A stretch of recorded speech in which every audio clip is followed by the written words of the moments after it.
Welcome to the Manager Matt podcast show. The show is designed to give you solutions to your day-to-day management and leadership problems. It's hosted by Matthew Haddock, a frontline manager and leader with over 25 years of experience. If you're ready, then let's get on with the show. This week's show, I'm going to examine a little bit more around interviewing, around the strengths, the weaknesses, and how you should structure your answers to really get bang for your buck. Right, without any more delay, let's get on with this week's show. Welcome to the Manager Matt podcast show. Hope you are all well and getting the results through your team that you should be getting. And obviously enjoying your work, because what's the point in going to work if you don't enjoy it? You spend a lot of time there, so hope you're enjoying it. This week I want to continue what we touched on last week around those power words that you should be putting into interviewing. And I just want to go through some of the basic questions that you are probably 99% of the time going to get asked when you go into an interview. I've touched on some of this stuff in the past, but recently I've been going through some interviewing myself, and I like to share how I think you can kind of structure the answers a little bit better. And some of the stuff you're going to get, you know you're going to get, so why not rehearse it? And there's a bit of a caveat to rehearse. You don't want to sound too polished. This is a really difficult one that people tell you all the time. Well, don't sound too polished, but don't be unprepared. So there's a middle ground, isn't there, in anything? There's a middle ground that when you are doing something, you sound that it comes from you, comes from your heart, that it means that you have been naturally kind of portraying that person, because the person interviewing you wants to see the genuine you. Now, they know it's an interview, so you're not quite the genuine you, but you get my drift. And if you're too polished or you read it from a script, then there's a little bit too much. But I think you've got to start to get yourself together if you're serious about doing well in interviews. I'm not doing well. I'll be honest, I've not got jobs. Even though I've practiced and I've got there, maybe I crossed the line. Who knows? But not having anything prepared, I think, is a weakness. And there's something that will really show out when you get to that point. So one of the things I think you should do first is write some of this stuff down. So you might not be a person who likes to write stuff down, but record it somewhere, either in a voice note, if you like that, or in your notes on your phone, or in a OneNote structure. And you know what questions are going to be asked. So try to look at those questions. You know you're going to get asked real basic stuff. Start of most interviews. And if you've done interviews yourself, you'll have done it yourself. Well, tell me about yourself. And easy and open, isn't it? Tell me about yourself. First thing you're going to do, tell you about yourself. So what does that look like? How does that structure? What does that portray you as? So think about that, and we'll get back to that in a minute. Then it's going to be, why do you want the job? You've turned up, you've got the interview. Why you want the job? Let's have a look at that one. And then some of the things that you will obviously get, tell us about your greatest strengths, things like that. Those are going to be the three that resonate with them. Obviously weaknesses are in there. You might get also asked, why did you leave your last place? So let's touch on a few of those to start. But first one, housekeeping of all this, write some of this down. Just write it down, put it in a nice note form. And then when you're sat in the car park waiting to go in for the interview, because you should be there nice and early, that's another tip, but not for this cast, you can sit and just flick through it.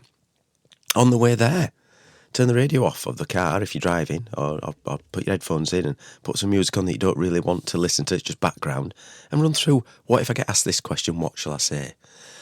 So have a look at that. So let's start at the beginning. You're going to sit down, you've got your coffee or your tea, your glass of water, or whatever you want to do. Usually sometimes warm drinks are quite good, because if it's cold, you can hold it. It gives you a good feel to it, something to stop your hands jiggling about. As I'm presenting this now, my hands are going 10 to the dozen, because that's just the way I am. So it can be good having something to hold whilst you're in an interview. It also gives you natural breaks. So when you've got a question, you can just have a sip, just take a second, let the brain catch up what the question actually means. So anyway, let's start with the first one. Tell us about yourself. I always start with, well, firstly, thank you for this opportunity to speak to you today. It's great to get in front of you, and I'd really like to sort of tell you about myself. So there's a good opener for you. Do the intro, the thank you. And then introduce yourself. What are you? What makes you you? Are you, I am a creative person with X amount of experience, or I'm a practical person who likes to solve problems. I've been working in this industry for X amount of years. Put over what you've done. Go into, I'm currently working as this in a business that does this, and I've really enjoyed my time with this. But, you can almost answer some of the questions that are going to come in the future questions in that first opening one. You don't want it going on too long. You're not going to be, you might get asked to review your CV, which is another question that most people will go through. And I should have said that maybe at the beginning, it's know your stuff. So when you talk about writing down these questions, also put your CV in that file wherever you've stored it. So you can flick through your CV and make sure you know your CV, because you don't want to fall down the trap of, what time when you were with X company, how come you did £20 million worth of savings? And you think, oops, did I write that down? So make sure you know your CV. Anyway, we digress. So in this section, tell me about yourself. Go into, I like to work. I'm currently doing this, and I'm a real passion for that, and I like to do this. In my last role, I did X. Kind of elaborate. Then don't forget about away from work. So when you've gone through this, I bring a wealth of experience. I've got commercially driven, remember, the 8, and I'm really results focused, and I love to collaborate. You can stitch those in as well. Say, don't go on too long. You don't want this to be a 30-minute sort of presentation, because firstly, the brains are going to turn off at the other end and not listen. And secondly, you've got to make sure that it gives them space to interject or to build yourself in the future. So don't give everything away, but look around. I'm a passionate, enthusiastic person, very trustworthy, can be put in there. But also don't forget about away from work. So, away from work, I feel it's important to keep the brain and the body active. I'm a very active person. I love going to the gym or riding a bike, things like that. I also organise a local prayer group, or I work with the church, or I'm a volunteer at X. That sounds great. I'm a great family. I have a great family life. I've been married for X, or I have a partner for so long, and we have X children, or we look after the parents, or we walk the dogs. You see, you're kind of giving it to life. So when you're telling about yourself, it's not just a one-dimensional, this is me in a business sense. Yes, you're going to get that over. But also, this is me in a sense of being a human person who wants to work. Remember, they are looking for, in that interview, things such as your strengths, your motivation, but also your fit to the organisation. So they don't want a robot. They can get robots now a lot cheaper than they did, but that's another story again. They want someone who is a human, has something outside of work. It also might be something that triggers something in the interviewer who goes, I'm a big football fan, or I like to play golf, or this sounds interesting, tell me that. You've got an in. You've got a connection. Remember, if this is like a first interview, there's probably going to be a second interview. If you can make advocates of these people in that first interview, when it goes to the second, you're in a better position. It's not chewed in. As I know myself, I've had some great first interviews and fallen flat on my face on the second for numerous reasons. But maybe that's a whole new cast I need to be getting into. But for yourself, think about those ideas of what are you? Put about yourself, what you're doing. You're then probably going to be asked around, talk us through your CV. So again, know your CV. If you've got lots of experience, as unfortunately I am now, getting a little bit older, you need to start to think around, how much do I put in? If you go too far back, and I've done this, I think a few times, gone too far back, and it became a little bit of I think I sort of lost the audience because you went too far back. So be relevant. If you've worked in the industry all your life, then fine, you can say, I've worked in this industry for so many years, but in the last X, so go back, say, 5 years, 10 years, for instance. Don't go too far back. This is what I've been doing. These are the tasks I've been doing. Currently, I'm doing this, and I've enjoyed it. Get your achievements in there at this point. I know they've read the CV, but bring them to life. So tell me, you're telling them around, I've made changes to the department, which has saved £100,000 in lost revenue. I did this by streamlining the processes with my team, worked collaboratively, making sure that we had our commercial drive to get the customer what they needed. Or I made the company much safer by having proactive safety observations, by getting people involved in safety, by doing safety awareness weeks. I made sure that safety was the first thing we mentioned at the start of our meetings. Things like that, you can get into it. So have a look at that when you know your CV. If you've not got a lot of experience on your CV, you're very new, then look at areas that are not work related to fill those gaps. If you've played for a team, I played for ex-football team, and we went to the cup. And what happened is I captained that team, and I learned that we were so-and-so down. You can elaborate. Not too much. Again, all balance in life, isn't it? All balance. But have a think about that when it comes to it. A third question you're going to be asked is, why do you want the job? Let's go back to those 3 things we talked about.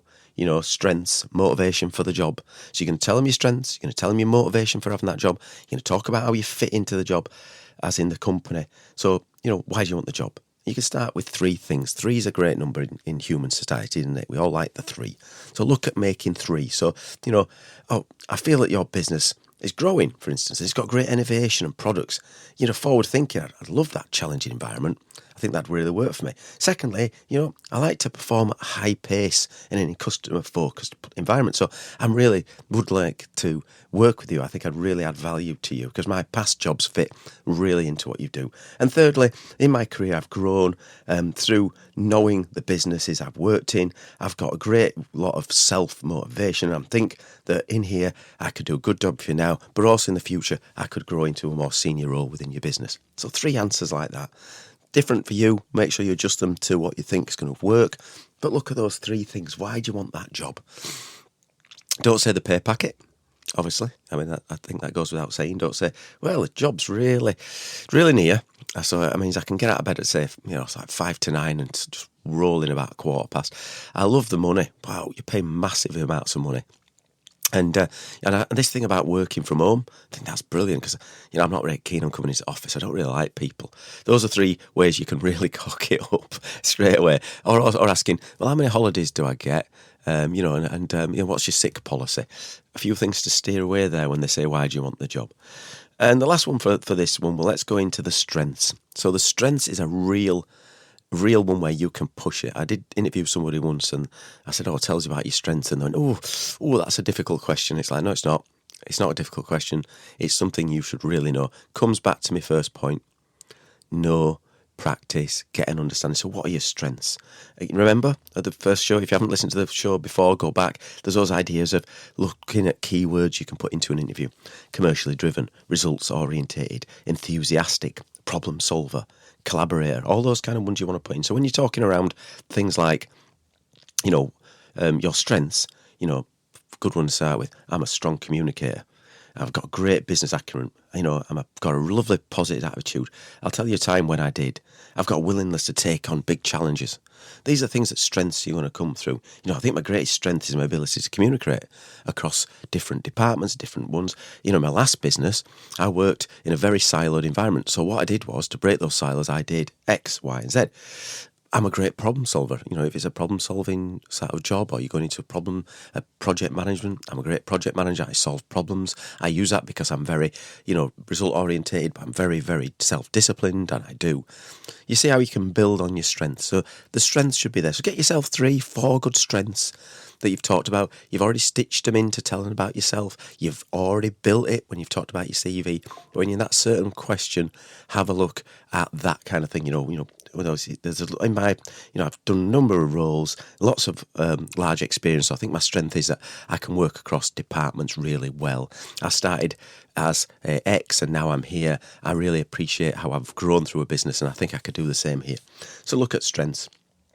And they might also ask you about achievements in that as well, your greatest achievements. So know your achievements, make sure they align with your CV, because the worst thing you can do is have the achievements you've got in your CV, but then you don't mention them. So sell them. If you've done some big projects, you've had real good success, you've got a slap on the back by, a senior person, or you've got promotions because you've nailed this big IT project, get those in there, make sure they know about it. Those kind of things. Weaknesses, just to finish, I was going to finish on strengths, which I like to be positive, but think about weaknesses. What weaknesses are you going to say? Some people really struggle with this question, but the person on the other side wants you to be honest. Again, not too honest. My weaknesses is in about 3 months, I'll be bored out of my face. I'll be basically playing on YouTube all day. I'll have a real bad attitude. Obviously, you're not going to say any of that. But what are you going to do? Well, I like to work in a fast-paced environment. And sometimes that means that I can get ahead of myself. I know that with my experience, I can solve problems. I know that I can do it. So what I've got to do, and one of my weaknesses in the past, which I've been working on, again, say you've been working on it, is to collaborate better. I know that not everyone is going to be at the same pace. I need to show them that I understand their points of view. I've taken on board what they're saying. I've not just rushed this. So there's another way you're saying your weakness is the fact that you're a real go-getter, but also you're going to taint that by saying that. Also, if you're a person who's quite quiet, I say one of my weaknesses is I'm very much a deep thinker. I like to spend my time. And of course, I do get results out of that. I know I deliver very good projects. But some people then think that I'm not making decisions quick enough. So I need to educate them on my style. So what I normally do to help me help them with my weaknesses is I'll tell them when we feel comfortable in my one-to-ones that sometimes I'll take a little bit longer. It's not that I don't care. It's not that I'm not thinking. It's just the way I process. Those are great weaknesses that you can sort of put forward without being either too cliched or too honest and open. But what we do want is your honesty and openness when it comes to feedback. So if you'd like to leave me some feedback, you send it to managermattpodcast@gmail.com. I'll be reading every one of those emails and I promise to reply. Send us your best answers to questions you've been asked in interviews, or your worst ones, what the ones that really catch you out and freak you out, so we can educate and help other people get better interviewing. Interviewing is the step you need to get through to get those jobs you want. Any business, whatever level, you're going to be interviewed by someone. So you need to make sure you're delivering on that. Right, that's it for Manager Matt this week. Thank you so much for listening, and goodbye.